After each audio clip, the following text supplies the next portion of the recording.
আমরা যেটুকু জানি মেট্রো রেলের প্রজেক্টে এখনো ফেসিবাদের সেই দোসররা তারা কর্মরত আছে।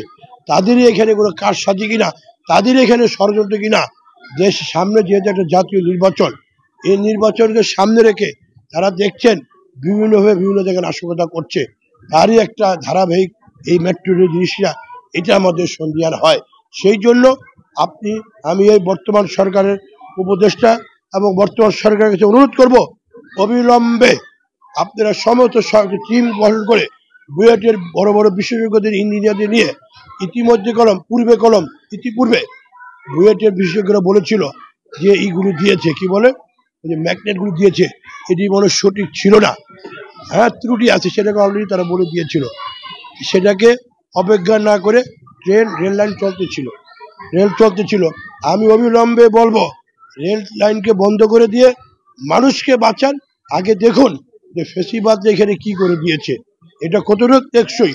আজকে ধরুন ছোট থেকেই কথা আছে, ছোট থেকে আমাদের সতর্ক করে দেয়, এর চেয়ে বড় রকম ভয়াবহ ঘটনা ঘটতে পারে, সেদিকে আমাদের দেখা উচিত। সেই জন্য এই যারা এই ইয়ের সাথে মেট্রো রেলের সাথে জড়িত, সেখান থেকে আপনারা তদন্ত করে দেখুন, একটা বিচার বিভাগ তদন্ত করুন। কারণ যারা এখানে আছে ফেসিবাদের দোষরা আছে, তাদের কারসাজি আছে কিনা, এবং এখানে যে মেট্রো রেল তৈরির সময় তাদের যে বিভিন্ন যন্ত্রপাতি সেখানে ত্রুটি, সব কিছু দেখে তারপরে প্রয়োজন বোধে আপনার 2 দিন 3 দিন 4 দিন 5 দিন 1 সপ্তাহ পরে আপনারা মেট্রো রেল করে দেন। কিন্তু এইভাবে কিন্তু মেট্রো রেল চালানো আমি সঠিক মনে করি না। আপনারা দেখেছেন এখন কিন্তু কালকে আমি দেখলাম মেট্রো রেল এখন আর কেউ চলে না, কালকে সমস্ত খালি যাচ্ছে, কারণ মানুষের মধ্যে আতঙ্ক চলে আসছে। এই জিনিসটাকে সরকারকে ভেবে দেখতে হবে।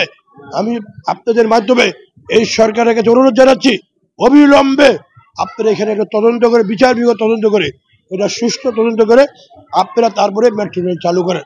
আর নয়, যদি এরপর যে বড় রকম ঘটনা হয় এর থেকে কোনো আপনারা কোনো দায় এড়াতে পারবেন না। এবং দায়িত্ব এই বর্তমান উপদেষ্টা ফাইজুল কবির সহ এই মেট্রো রেলের সবাই নিতে হবে।